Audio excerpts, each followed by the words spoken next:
5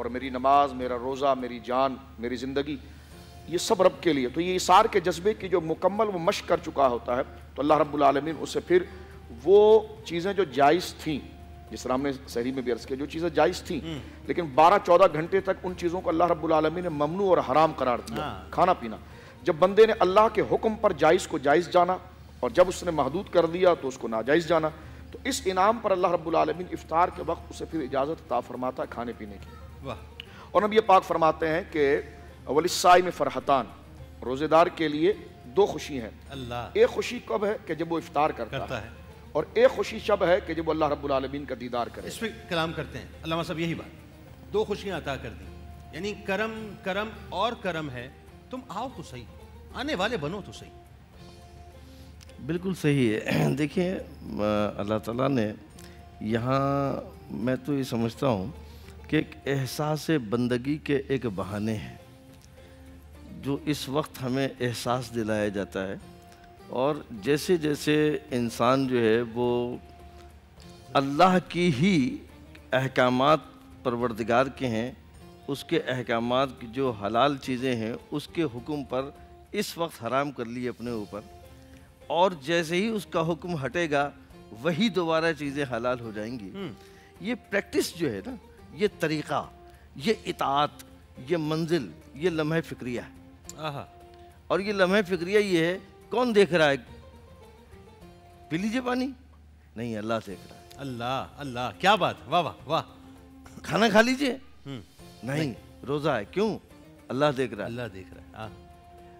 تو یہ جو طریقہ ہے، یہ اگر 30 دن کے طریقے کو انسان ساری زندگی اپنے اوپر لاگو کر لے تو گناہوں کی دنیا سے دور ہو جائے گا. سبحان اللہ سبحان اللہ.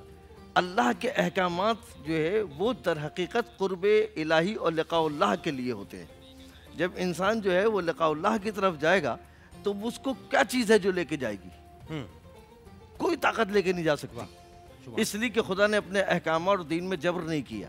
ٹھیک، صرف ایک چیز ہے کہ جس سے انسان لقاء اللہ کی طرف بڑھ سکتا ہے، اور وہ ہے احساس معبودیت، کہ معبود جو ہے وہ مجھے دیکھ رہا ہے اور مجھے اس کی اطاعت میں کرنے، یعنی اللہ حاضر اور موجود ہے. تو اس کی حاضر ہونے اور موجود ہونے پر اگر ایمان یقین کامل ہے تو پھر انسان ساری زندگی اس کے فرمان سے ہٹ نہیں سکتا. اس پہ گفتگو کریں گے علامہ صاحب. ایک وقفے پہ ناظرین ہمیں جانا ہے، لیکن اس سے قبل میں چاہتا ہوں کہ ہم سب مل کر، بلکہ دنیا میں جہاں جہاں مجھے دیکھا جا رہا ہے، ہم سب مل کر سرکار مدینہ صلی اللہ علیہ وآلہ وسلم کی بارگاہ اقدس میں ہدیہ درود پیش کریں. کیونکہ میرا ایمان ہے یہ اللہ جانتا ہے کہ معاملہ کیا ہوگا، لیکن جب کروڑوں لوگ ہمیں دیکھ رہے ہیں تو پھر اربوں کی تعداد میں انشاءاللہ درود ایک وقت میں جائے گا. تو آئیے سرکار کی بارگاہ میں درود پاک پیش کرتے ہیں. اللہم صلی علی سیدنا و مولانا محمد، اللہم صلی علی محمد وعلی آل محمد کما صلیت علی ابراہیم وعلی آل ابراہیم انکا حمید مجید. اللہم بارک علی محمد وعلی آل محمد کما بارکت علی ابراہیم وعلی آل ابراہیم انکا حمید مجید. اور ایک ورد ناظرین جو کہ میں نے کل ابتدا میں عرض کیا تھا اور میں پورے رمضان یہ آپ کو یاد دلاتا رہوں گا، 2 چیزیں جس کو ظاہر ہے تم چھوڑ نہیں سکتے، اس میں سے ایک کلمہ طیبہ ہے اور دوسرا استغفار ہے، جو اس رمضان کی فضیلت ہے. تو آئیے مل کے پڑھتے ہیں لا الہ الا اللہ. مل کے پڑھیں میرے ساتھ، لا الہ الا اللہ محمد الرسول اللہ. باواز بلند پڑھیں، لا الہ الا اللہ محمد الرسول اللہ صلی اللہ علیہ وآلہ وسلم. استغفر اللہ لا حول ولا قوت الا باللہ. یعنی لا الہ الا اللہ محمد الرسول اللہ صلی اللہ علیہ وآلہ وسلم استغفر اللہ لا حول ولا قوت الا باللہ. اس وظیفے کو ناظرین بس صبح و شام ہر پل رمضان میں ادا کرتے رہیں، پڑھتے رہیں، اللہ بہت کرم کرے گا. ابھی ہمیں ایک اور شخصیت نے جوائن کیا ہے، ممتاز اسکالر ہیں، انتہائی مدلل اور خوبصورت گفتگو کرتے ہیں، آپ کے ہمارے ہم سب کے بہت پسندیدہ ہیں. محترم جناب ڈاکٹر عامر عبداللہ صاحب ہمارے ساتھ موجود ہیں. ڈاکٹر صاحب آپ کو خوش آمدید. السلام علیکم. بہت شکریہ تشریف لائے. ابھی ناظرین آپ نے عمیر رانا صاحب کے توسط سے حضرت ہود علیہ السلام کی قوم کے عروج و زوال کا قصہ جو ہے وہ دیکھا، اور اس میں آپ نے دیکھا کہ کس انداز سے، یعنی کتنی مہارت ان کو انجینئرنگ کے اندر تھی اس قوم کو، اور کتنا اللہ نے اس قوم کو نوازا تھا. لیکن وہی بات ہے، جب قوم نافرمان ہو جایا کرتی ہے تو راندِ درگاہ کر دی جاتی ہے. آج علماء سے اس پہ بات کرتے ہیں کہ ہمیں بھی اللہ نے بہت نوازا ہے، لیکن کیا ایسا تو نہیں کہ ہم بھی ناشکری کی طرف آہستہ آہستہ بڑھتے چلے جا رہے ہیں؟ کیا فرمائیں گے شاہ صاحب؟ بسم اللہ الرحمن الرحیم. یقیناً حضرت ہود علیہ نبینا علیہ السلام کا واقعہ اور قصص جو قرآن کریم فرقان حمید کے اندر بے شمار جگہ پر ذکر کیا گیا، اور آپ نے بالکل صحیح فرمایا. عروج و زوال کے حوالے سے سورۃ الانعام دیکھیں، سورۃ الاعراف دیکھیں، باقاعدہ آپ کے اس میں گرامی کے ساتھ یہ اتنی مؤثر اور پر اثر قصہ ہے کہ قرآن کریم میں مستقل ایک سورت کا نام ہی سورہ ہود ہے. ہود ہے، بالکل ایسا. اگر آپ جنید بھائی تھوڑی توجہ کریں تو مجھے یاد پڑتا ہے سورہ ہود کی آیت نمبر 120 ہے. اللہ رب العالمین شاہ فرماتا وَكُلًّا نَقُصُّ عَلَيْكَ مِنْ أَنْبَاءِ الرُّسُلِ مَا نُثَبِّتُ بِهِ فَوَادَكَ. اے حبیب مصطفیٰ صلی اللہ علیہ وسلم، ہم پہ در پہ مسلسل تمام انبیاء ہی کے قصے آپ پر اتار رہے ہیں. وَكُلًّا نَقُصُّ عَلَيْكَ مِنْ أَنْبَاءِ الرُّسُلِ، کسی ایک کو بھی نہیں چھوڑا. تمام انبیاء کی ان کے اقوام کے ساتھ ان کے معاملات اور ان کے اقوام کی نافرمانی، اور اس میں جو مطیع و فرمان بردار تھے ان پر ہماری بشارات اور کرامات کے نزول کو ہم ذکر کرتے ہیں. فرمایا وَكُلًّا نَقُصُّ عَلَيْكَ مِنْ أَنْبَاءِ الرُّسُلِ مَا نُثَبِّتُ فَوَادَكَ. اس کی وجہ کیا ہے؟ کیوں آپ نے یہ قصہ جیو پر نشر کیا؟ اچھا، مجھے بتایا جا رہا ہے کہ وہ تھوڑی سی کنفیوژن ہے کہ وہ ابھی ایپیسوڈ دکھائیں گے جو ہے وہ ہود علیہ السلام کے حوالے سے، تو جنرلی عروج و زوال کے حوالے سے جو ہے. جی بس ابھی جو موضوع ہمارا یہی ہے تو میں وہی عرض کرنا چاہوں گا کہ تو قرآن کریم نے یہ ذکر کیا. اب آپ دکھائیں گے، کیوں دکھائیں گے؟ اور قرآن کریم میں یہ کیوں مذکور ہوا؟ قرآن کریم میں کوئی چیز عبث نہیں، یہ اللہ رب العالمین کا کلام ہے جو حقیقی دانائی اور حکیم رب کی طرف سے بندوں کے لیے نصیحت ہے.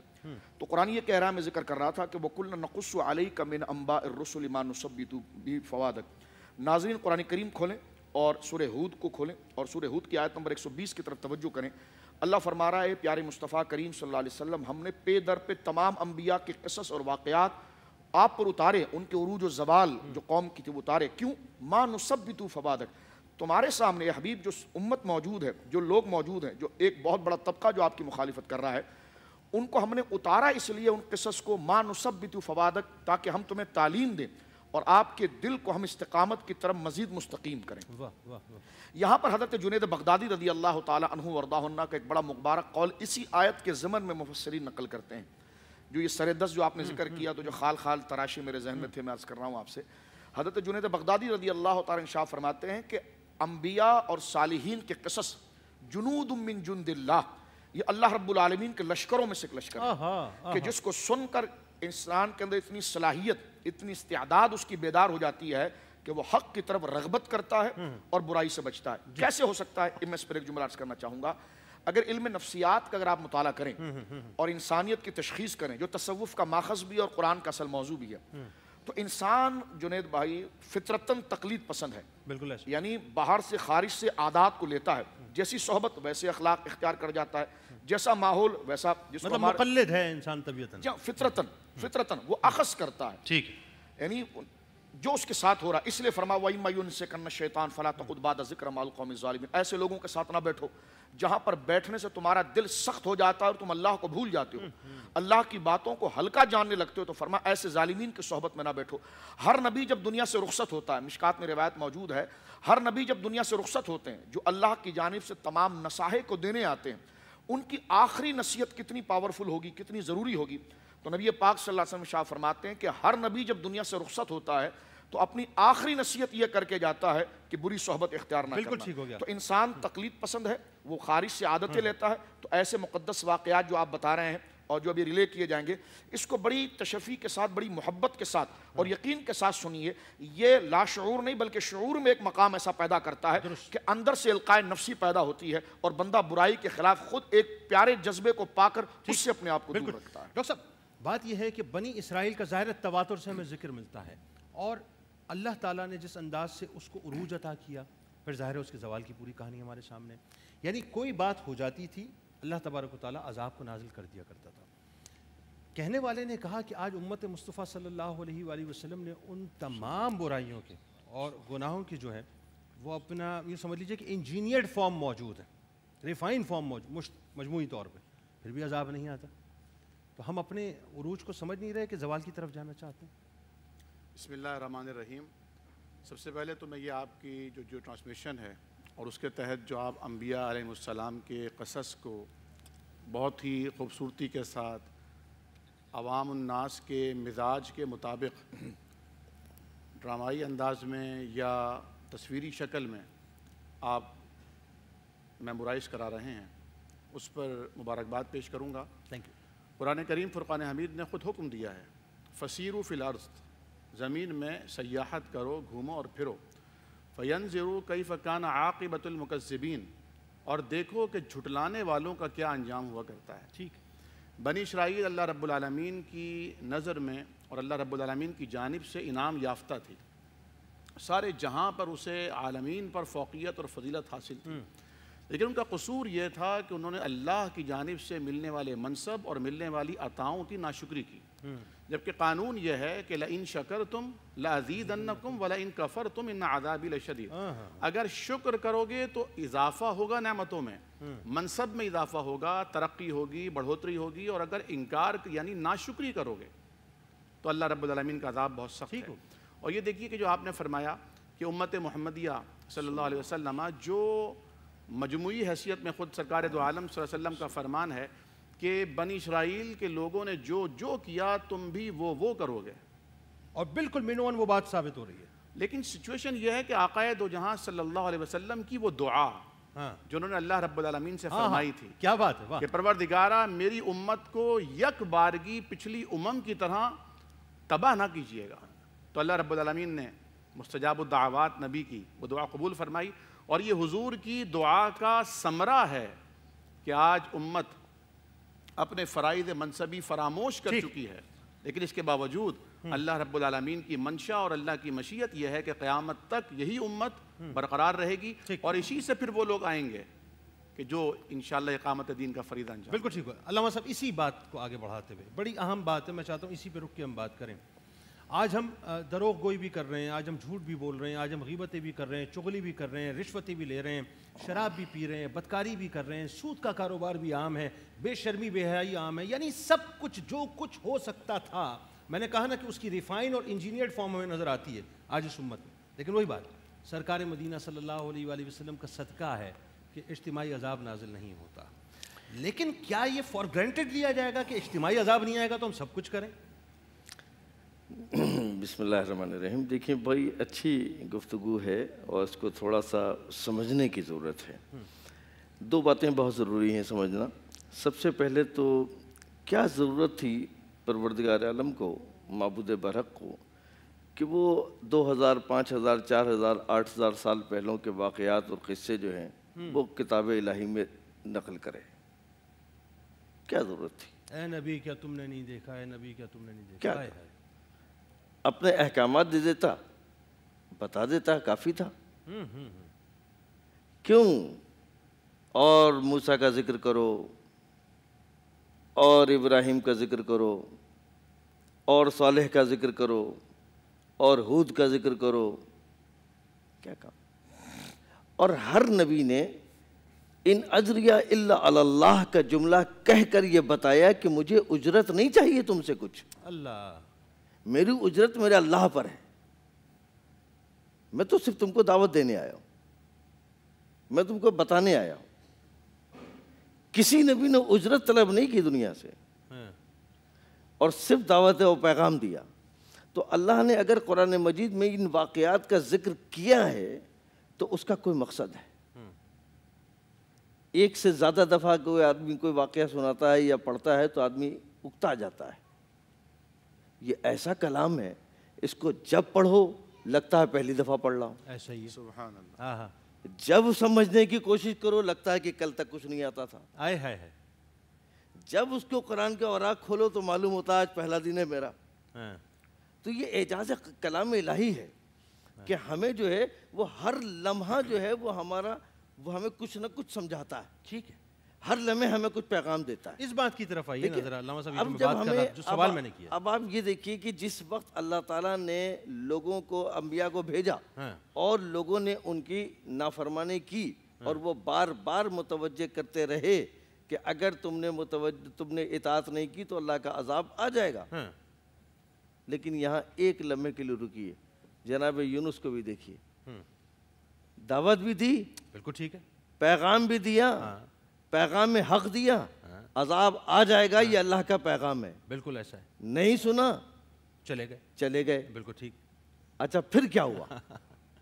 واہ, پھر کیا ہوا؟ یہ ہے آج کے پاکستان کے لوگوں کے لیے یہ پیغام ہے, بلکہ امت مسلمہ کے لیے یہ ایک پیغام ہے کہ اگر گناہ اتنے زیادہ ہو بھی گئے ہیں, اگر برائیاں ہو بھی گئی ہیں, نافرمانی کی طرف جا بھی چکے ہو, تو آج کا یہ رمضان پھر تم کو دعوت دے رہا ہے جیسے قوم یونس نے نکل کر کیا تھا میدان میں, میرا مالک معاف کر دے, میرا پروردگار معاف کر دیا. اعتراف گناہ دلیل بندگی رب ہے. کیا بات ہے, واہ واہ واہ, آپ کرو تو صحیح. یعنی آپ کا فرمانا یہ ہے کہ پلٹ جاؤ. آپ دیکھیں, آپ اگر احساس نہیں کریں گے, احساس سے گناہ آپ کو نہیں ہوگا, تو پھر سب کچھ بیکار ہو جائے گا. چونکہ توبہ وہی کرے گا جس کو احساس سے گناہ ہوگا, اطاعت وہی کرے گا جو احساس بندگی کرے گا. تو جب تک آپ کے ذہن کے اندر یہ بات نہیں آئے گی کہ میں غلط ہوں, اس وقت میں صحیح ہو ہی نہیں سکتا. لیکن یہاں ایک جملہ, جس طریقے سے دوسرے انبیاء نے کہا, ٹھیک ہے نا, یہ بات بالکل صحیح ہے کہ چونکہ ہم اس نبی کی امت ہے جو رحمت للعالمین ہے, اللہ نے اس کے صدقے میں ہم پر رحمت تو دی, لیکن ایک ساتھ ایک جملہ کہا تھا کہ سارے انبیاء یہ کہتے رہے کہ ہمیں اجرت نہیں چاہیے, لیکن ہمارے پیغمبر کے لیے کیا کہا, قُلْ لَا أَسْأَلُكُمْ عَلَيْهِ أَجْرًا إِلَّا الْمَوَدَّةَ فِي الْقُرْبَى. اگر تم نے قربت سے مودت کر لی تو یہ تمہارے رسالت ہے. درست. اچھا بات اب اوپن کرتے ہیں, اب تھوڑا سا بات کو اوپن کرتے ہیں. انفرادی طور پہ جو ہمارا یا اجتماعی طور پہ جو عروج و زوال کا معاملہ ہے, میں سمجھنا ہی چاہتا ہوں, جیسے کہ ایک بات یہاں پہ بھی آ گئی, آپ نے بھی بات فرما دی, اب اس بات کو تھوڑا سا اوپن کریں کہ ہم اس بات کو سمجھ رہے ہیں کہ ہم غلط کر رہے ہیں, لیکن شاہ صاحب سمجھنے کے باوجود بھی ہم غلط کر رہے ہیں اور ہم سمجھنے کو تیار نہیں ہیں. اس کی وجہ کیا ہے؟ جی اس کی وجہ سب سے پہلے یہ ہے کہ ہمیں انجام کو ہم نے سختی کے ساتھ اور یقینی طور پر نہیں لیا. آپ لوگ اوپن ہیں جہاں آپ انوالو ہونا چاہتے ہیں. حضرات صوفیہ ایک روایت نقل کرتے ہیں جی, اور اس کو صالحین کے اقوال کی طرف منسوب کرتے ہیں کہ من عرف نفسہ فقد عرف ربہ, جس نے خود کو جانا اس نے رب کو جانا. یہ بنیادی نقطہ ہے اور بنیادی فارمولہ ہے اپنی سب سے پہلے حفاظت کے لیے اور اپنی اصلاح کے لیے. یعنی کیا مطلب ہے اس کا کہ من عرف نفسہ فقد عرف ربہ, کہ جس نے خود کو جانا اس نے رب کو جانا. کیا مطلب؟ یعنی اس کا مطلب یہ کہ جس نے خود کو ناپائیدار جانا اس نے اپنے رب کو پائیدار جانا, جس نے اپنے کو فانی جانا اس نے اپنے رب کو باقی جانا, جس نے اپنے آپ کو ختم ہونے والا جانا اس نے اپنے رب کو موجود جانا.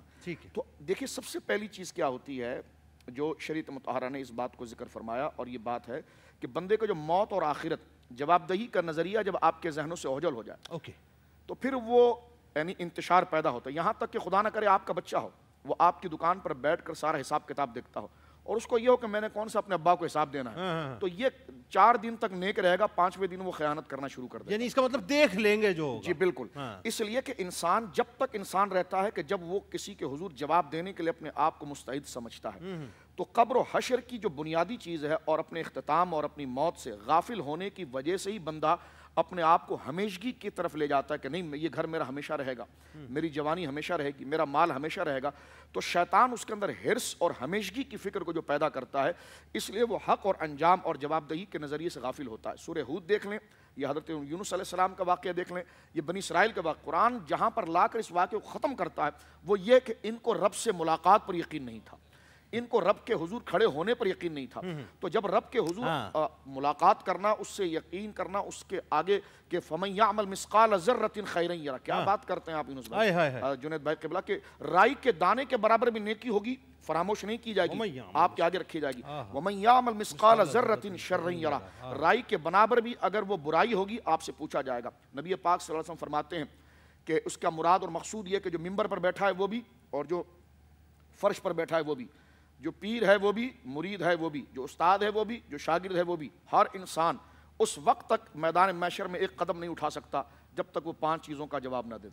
جامع ترمذی کے اندر حدیث پاک موجود ہے, سرکار علیہ الصلوۃ والسلام ارشاد فرماتے سب سے 5 چیزوں کے بارے میں سوال کیا جائے گا. پہلی چیز جوانی دی گئی تھی آپ کو, کہاں استعمال کہاں استعمال, بالکل ٹھیک. یہ بتائیے آپ, مال اتنا آپ کے پاس تھا, آپ لائے کہاں سے تھے, اس کو آپ نے خرچ کہاں کیا, علم حاصل کیا تھا, اس پر آپ نے عمل کتنا کیا. یہ بنیادی چیز ہے. اور یہ بات دیکھیے جو قرآن نے ذکر کیا ہے کہ فَمَن يَعْمَلْ مِثْقَالَ ذَرَّةٍ خَيْرًا يَرَهُ وَمَن يَعْمَلْ مِثْقَالَ ذَرَّةٍ شَرًّا يَرَهُ. رائی کے دانے کے برابر بھی نیکی تمہاری بھلائی. اب یہ الگ بات ہے کہ میرے استاد نے مجھے کلاس میں 10 مہینے 8 مہینے پڑھایا اور میں امتحان سے غافل رہا. ٹھیک ہے, میں کلاس کے ٹائم پہ گپے شپے کرتا رہا, گھومتا تو پھرتا رہا دوستوں کے ساتھ. اور جس وقت میں ایگزامینیشن ہال کے اندر گیا اور کوسچن پیپر میرے سامنے تھا تو ہائے ہائے میں کرتا رہا اور استاد سے کہتا رہا یہ آپ نے میرے ساتھ کیا کیا. انہوں نے کہا جی میں نے تو کچھ نہیں کیا, میں نے آپ کو نصیحت دی, تعلیم دی, اب جو مرحلہ ہے تو آپ کا حال یہ. تو اس نے اس مزے کو ہمیشہ سمجھا. میں ایک جملہ یہاں پر عرض کر کے بات ختم کرتا ہوں.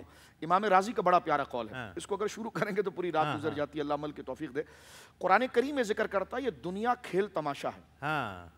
لہب و لعب قرآن نے ذکر کیا, لعب و لہب یعنی یہ کھیل تماشا ہے. حضرت امام رازی نے بڑی پیاری بات یہاں پر ذکر کی تفسیر کبیر شریف میں کہ دنیا کو اللہ رب العالمین نے, میں بھی اس پر غور کروں, ناظرین بھی اس پر غور کریں, عمل کی نیت کے ساتھ, تقریر کی نیت سے نہیں.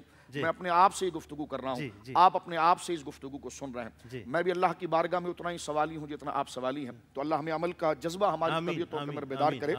یہ جو قرآن کریم ذکر کر رہا ہے کہ یہ دنیا جو ہے وہ کھیل تماشا ہے, تو دنیا کو کھیل تماشا کہنے کا کیا مطلب ہے؟ تو امام رازی بڑی پیاری بات کرتے ہیں, فرمایا غور نہیں کرتے کہ کھیل تماشے میں دوام نہیں ہوتا, ہمیشگی نہیں ہوتی. سرکس شام کے وقت ختم ہو جاتا ہے, بس ٹھیک ہے. دانا وہ ہے کہ جو واپسی کا راستہ ناپ لے, کیا بات, اور گھر لوٹنے کی اس کو فکر ہو. کیا بات. تو دنیا کھیل تماشا, اس کو اگر ہمیشہ سمجھ گئے تو شام کا وقت ہوگا, شامیانے لپیٹ دیے جائیں گے, قمقمے بجا دیے جائیں گے, قالینیں اٹھا لی جائیں گی اور کہیں گے جناب یہ کیا ہوا؟ جناب آپ کو پتہ نہیں ہے کھیل تماشا تھا. کھیل تماشے میں مداومت نہیں ہوتی, ہمیشگی نہیں ہوتی, وہ وقتی ہوتا ہے. تو فرمائیے دنیا کھیل تماشا ہے, دوام تمہارے لیے جو ہے وہ رب کا قرب ہے. کیا بات. ڈاکٹر صاحب یہاں پہ ایک بات پیدا ہو گئی, یہ مطلب سیدھی بات ہے نا کہ دنیا جو ہے بیسکلی T20 کا کھیل ہے, بڑی سمپل سی بات ہے, جس نے جتنا اسکور کر لیا وہ جیت گیا. اب بات تو وہی آئی نا جو میں عرض کر رہا تھا یہاں پہ علامہ صاحب سے کہ ہم فار گرانٹیڈ لے رہے ہیں نا ہر چیز کو. میں مسلمان ہوں, ٹھیک ہے جی میں مسلمان ہوں, میں نے فار گرانٹیڈ لے لیا نا. مجھے اللہ نے ایک ایسے گھر میں پیدا کر دیا جہاں کلمہ طیبہ کا ورد ہو رہا ہے, فار گرانٹیڈ لے رہا ہوں. میں یہ دیکھ رہا ہوں کہ جی ٹھیک ہے پچھلی اقوام پہ ہوا تھا, میں نمٹ لوں گا قبر میں معاذ اللہ. تو کیا ایسا ہو جائے گا؟ ہرگز بھی ایسا ممکن نہیں ہے. اللہ رب العالمین نے قرآن کریم میں مقصد پیدائش انسانیت بیان فرمایا کہ وما خلقت الجن والانس الا لیعبدون. تمہیں تو صرف ہم نے اپنی بندگی, نوکری, غلامی اور چاکری کے لیے پیدا کیا ہے. باقی کھانا پینا اور تمہارے تمام تر تربیت اور تمہارے معاملات کے انتظام ہماری ذمہ داری ہے. رب اسی کو کہتا ہے نا, بالکل, جو پرورش کرے انسان کی. اب دوسری بات یہ کہ یہود اسی نظریہ باطل کا شکار تھے. وہ کہتے تھے کہ نحن ابناء اللہ و احباؤہ, ہم اللہ کے چہیتے اور لاڈلے ہیں, بڑے پیارے ہیں. ہمیں تو اگر آگ نے چھوا بھی تو گنتی کے چند دن. انہیں اپنے ماضی پر بڑا زوم تھا. وہ کسی نے کہا نا کہ تھے وہ آبا تمہارے, تم کیا ہو. ہمیں بھی اپنے اسلاف پہ بڑا ناز ہے, ہمیں ان کے کارناموں پہ, صحابہ کرام کی باتیں کرتے ہیں, تابعین کی, اہل بیت کی باتیں کرتے ہیں, اور اپنے ایمان کو ہم اس سے بڑھاتے ہیں, جلا دیتے ہیں. بے شک یہ تمام باتیں جلا دینے کی ہیں, لیکن دراصل اس آئینے میں اپنے سراپے کو سدھارنے کی ضرورت ہے. اور میں یہ ضرور عرض کرنا چاہوں گا کہ اللہ رب العالمین نے کائنات کے نظام کو عمل پہم سے جوڑ دیا ہے. اگر آپ محنت کریں گے تو کامیابی آپ کا مقدر بنے گی. اگر محنت کوئی اور کرے گا جو بظاہر یا حقیقی میں مسلمان اور مومن نہیں ہے تو کامیابی اس کے قدم چومے. نہیں, میں چاہتا ہوں آپ انتہائی دیکھیں جو میرا سوال ہے نا, میں چاہ رہا ہوں اس پہ بات ہو, وہ ابھی تک بات نہیں ہو پائی. میں یہ کر رہا ہوں کہ مسلمان بھی اسی یہودی نظریے کے مطابق کہ ہم کیونکہ نبی اکرم صلی اللہ علیہ وسلم کے امتی ہیں, وہ ہو گیا, اس لیے ہم بخشے وہ ہو گیا. اس وقت یہ سمجھے کہ کیمرے کے سامنے میرا حسن ظن یہ ہے کہ ہم سب پاک ہیں اور اللہ کا فضل ہے, ہم سب انشاءاللہ بخشے جائیں گے اس کی رحمت کے صدقے سے. لیکن کچھ ایسے لوگ بھی تو ہوں گے جو ٹیبل کے نیچے سے رشوتیں لیتے ہوں گے, شاید ان کی نگاہ میں بھی یہ پروگرام آ رہا ہوگا. وہ بھی تو ہوں گے نا جو افطار کے بعد جو ہے وہ بوٹل کھولا کرتے ہوں گے, ان کی بھی نگاہ میں ہو سکتا ہے یہ پروگرام آ رہا ہو. وہ بھی تو ہوں گے کہ جو بدکاریوں میں اپنے آپ کو مبتلا رکھتے ہوں گے. میں چاہتا ہوں ذرا ان کو موٹیویٹ کریں, دیکھیں نبی پاک کی حدیث ہے نا, ہم سرکار علیہ الصلوۃ والسلام کی شفاعت پر امید رکھتے ہیں. حضور علیہ الصلوۃ والسلام نے ارشاد فرمایا تم اپنے ماتحت کا اگر پیسہ کھا جاؤ, یعنی میں اور آپ اللہ کے حضور کیسے بخشے جائیں گے؟ حضور علیہ الصلوۃ والسلام ہماری سفارش کریں گے, یہی قرآن سنت کا نظریہ ہے اہل ایمان کی. لیکن مجھے یہ بتائیے کہ رب کے حضور ہماری سفارش رسول کریم فرمائیں گے. حضور نے فرمایا کہ تم اپنے ماتحت, جس طرح ہم اپنے گھروں کے اندر ماسیوں سے کام زیادہ کرائیں اور ان کو اجرت کم دیں, یا رمضان شریف کے اندر اپنے کارخانوں میں کام کرا دیا جائے اور ان کی تنخواہوں کو روک لیا جائے. تو فرمایا کہ جو اپنے ماتحت کے اوپر ظلم کرے اور اس کا پیسہ کھا لے تو کل قیامت کے دن اس کے ساتھ میں کھڑا ہوں گا اور تم میرے سامنے کھڑے. اللہ اکبر. یہ ہے نا بات, یہ بات, حقوق یہ العباد کا مسئلہ. تو بہت اہم ترین ایشو ہے کہ اللہ رب العالمین اپنا حق معاف فرما دیں گے، لیکن حقوق العباد اس وقت تک معاف نہیں فرمائیں گے جب تک وہ بندہ اس کا حق خود ہی معاف نہیں فرما دیتا. اور جو سرکار دو عالم نے فرمایا کہ تم جانتے ہو کہ قیامت کے دن مفلس کون ہوگا؟ ہاں یہ بتائیں نا لوگوں وہ نا کہ جس کے پاس درہم اور دینار نہ ہو وہی مفلس ہوتا ہے. فرمایا کہ نہیں، قیامت کا مفلس وہ ہوگا جس کے پاس نیکیوں کے انبار ہوں گے. ہم ایک طرف گناہ بھی کیے جاتے ہیں اور دوسری طرف نیکیوں کا بھی التزام رکھتے ہیں. نیکیوں کے انبار لگے ہوں گے لیکن حقوق العباد میں کوتاہیاں ہوں گی. لوگ آتے جائیں گے اور اس کی نیکیاں اسے دی جاتی رہیں گی یہاں تک کہ نیکیاں ختم ہو جائیں گی اور لوگوں کے حقوق ختم نہیں ہوں گے. پھر ان کے حق لے کر اس کے نام اعمال میں ڈالے جائیں گے، ان کے گناہ ڈالے جائیں گے اور پھر اسے جہنم میں ڈالا جائے گا. سزا بھگتنے کے بعد پھر شفاعت کام آئے گی اور بالآخر جنت میں داخل. یعنی اس کا مطلب یہ ہے کہ جو کچھ بھی کر رہے ہیں اس کے نتائج بھگتنے پڑیں گے قبر میں بھی اور حشر میں بھی. جی علامہ صاحب وقت چونکہ کم ہے میں چاہتا ہوں آپ اس موضوع کو ویسے تو ہم سم اپ نہیں کر سکتے لیکن لوگوں کو بتائیں کہ اللہ نے جتنا فضل ہم پہ کیا ہے. دیکھیں ہم اچھا کھاتے ہیں، اچھا پہنتے ہیں، اچھا گھومتے ہیں، سب کچھ صحیح ہے لیکن آفٹر آل ہم جواب دہ تو ہیں نا. ہمیں جو ہے رپورٹ کارڈ تو دی جائے گی نا، ایسا تو ہے نا. یہ جسم پورا جسم بولے گا نا اللہ کی بارگاہ میں، یہ کھال تک بولے گی نا کس سے مس ہوئی تھی. پورا یہ اس حوالے سے تو پورا قرآن گواہی دے رہا ہے. سورہ قیامت اس بات پر دلیل ہے کہ تمہاری پور پور جو ہے وہ واپس اٹھائی جائیں گی، تمہیں زندہ کیا جائے گا. ساری چیزیں اپنی جگہ موجود ہیں. آپ جس طریقے سے ابھی عبداللہ صاحب نے فرمایا کہ آپ دیکھیں تو اللہ نے ان لوگوں کو، ان یہودیوں کو جو اس بات پر ناز کرتے تھے اس پر کیا کہا؟ فَتَمَنَّوُا الْمَوْتَ إِن كُنتُمْ صَادِقِينَ. اگر تم اتنے سچے ہو اور تو موت کی تمنا کرو. اس کا مقصد یہ ہے کہ وہ موت ایک ایسی چیز ہے کہ جو انسان کو کسی حقیقت کی طرف متوجہ کرتی ہے. ٹھیک ہے، اور وہ موت سے گھبراتے تھے اور موت سے ڈرتے تھے. تو مومن موت سے نہیں ڈرتا. مومن موت سے نہیں ڈرتا. کیوں؟ اس لیے کہ جب اس کو یہ یقین ہوتا ہے کہ میں حق پر ہوں تو پھر کربلا والوں کی طرح سزا آتی کہ فرق نہیں ہے، موت ہم پر آن پڑے یا ہم موت پر جان پڑے. تو یہ وہی کہے گا کہ جو اپنی آنکھوں سے دیکھ رہا ہے، ٹھیک ہے، جو ربوبیت کو دیکھ رہا ہے، بندگی کو اس مقام پر موجود ہے کہ جہاں اپنے رب کو وہ دیکھ رہا ہے اور دیکھ کر کے سجدہ کر رہا ہے. اب یہاں ہم جو جس طرح سے اپنی یہ ہماری نافرمانیاں ہیں، یہ ہماری نافرمانیاں، اس کا تعلق ہماری نافرمانیوں سے ہے. لہذا اپنی نافرمانیوں کو خود انسان کو ختم کرنا چاہیے. اللہ جو ہے نا اس کے بعد دیکھے گا، رحم فرمائے گا. بالکل ٹھیک. علامہ صاحب بہت شکریہ آپ تشریف لائے. شاہ صاحب آپ کا بہت شکریہ. ڈاکٹر صاحب آپ کا بہت شکریہ اور آپ سے انشاءاللہ ملاقات رہے گی عالم آن لائن میں. ناظرین کرام جاتے جاتے اس ظاہر ہے عالم آن لائن میں علماء کی گفتگو کے بعد گفتگو جو ہے وہ کرنا ایسا ہے کہ ہم سورج کو چراغ دکھائیں، لیکن انہی سے استفادہ کرتے ہوئے ان کی اجازت سے ایک مفہوم مجھے یاد آتا ہے ایک حدیث کا کہ میرے آقا مولا صلی اللہ علیہ وآلہ وسلم صحابہ کرام رضوان اللہ تعالیٰ علیہم اجمعین کی جماعت کے ساتھ فجر کی نماز کے بعد ایک کوڑے دان کے پاس سے نکلے. آپ نے دیکھا ایک بکری کا مردار بچہ آپ کی نگاہوں میں تھا جس کے اوپر کیڑے رینگ رہے تھے. میرے آقا نے فرمایا صحابہ سے کہ کیا تم ہے کوئی ہے اس کا جو خریدار ہو؟ عرض کیا رسول اللہ صلی اللہ علیہ وآلہ وسلم مردار بچہ ہے بکری کا، کیڑے رینگ رہے ہیں اس کے اوپر. میرے آقا نے فرمایا دنیا اللہ کے نزدیک اس سے زیادہ ہیچ ہے جتنا ہیچ تم اس مردار بچے کو سمجھتے ہو. اور ہم اس معشوق کے چکر میں ناظرین، اس محبوبہ کے چکر میں سب کچھ کرتے ہیں، سب کچھ کرتے ہیں. ناظرین اپنا احتساب ضرور کیجئے گا کہ روزہ فاقے کا نام نہیں ہے بلکہ روزہ اللہ کی رضا کو حاصل کرنے کا نام ہے. اور رضا اس وقت ملتی ہے جب اندر بھی ایک ہو جائے اور باہر بھی ایک ہو جائے. قبولیت کی گھڑیاں ہیں، بس اللہ کو راضی کیجئے، مناجات کیجئے، دعا کیجئے کہ اللہ تعالی ہم سے راضی ہو جائے.